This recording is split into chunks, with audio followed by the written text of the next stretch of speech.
Par contre, si un avocat ou un expert comptable me dit que son métier, c'est de comprendre les besoins des clients, d'être en interaction avec eux quand ils en ont besoin, d'être dans l'interaction à des moments clés et de pouvoir ensuite utiliser, exploiter des outils à sa disposition pour répondre à ces demandes, alors oui, ce sont des métiers qui ont de l'avenir. Donc ayez cet élément-là en clé, en tête.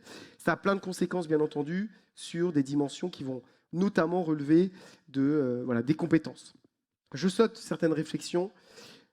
Ici, un point important, s'il vous plaît, même malgré tout ce que je vous ai montré, j'espère que c'est très clair, l'IA n'est pas intelligente.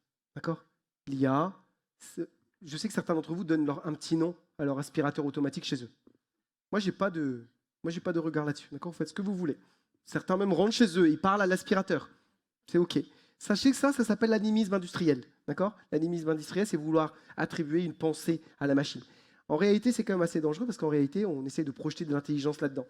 Ça conduit à des choses ridicules. 2017, un robot sécurité doté d'IA tombe dans une fontaine et Intelligencer, repris par Le Monde et par le New York Times, se pose la question, a-t-on assisté au premier suicide d'un robot qui voulait s'extraire de la domination capitaliste humaine? Non, il y a eu un bug, il est tombé dans la fontaine. D'accord? Il n'y a pas d'intelligence dans ces systèmes. C'est important parce qu'il faut prendre du recul avec ça. Donc vous ne dites pas bonjour à ChatGPT, vous ne lui dites pas au revoir, vous ne lui dites pas merci. D'accord? Parce que vous ne faites pas ça avec votre PowerPoint. À moins que vous fassiez ça avec votre PowerPoint, mais il y a des professionnels pour ça après. Derrière tout ça, il y a des enjeux, bien entendu, éthiques, des problématiques à plein de niveaux. Et c'est pour ça qu'il faut sortir de l'animisme industriel pour voir ces sujets-là vraiment en face.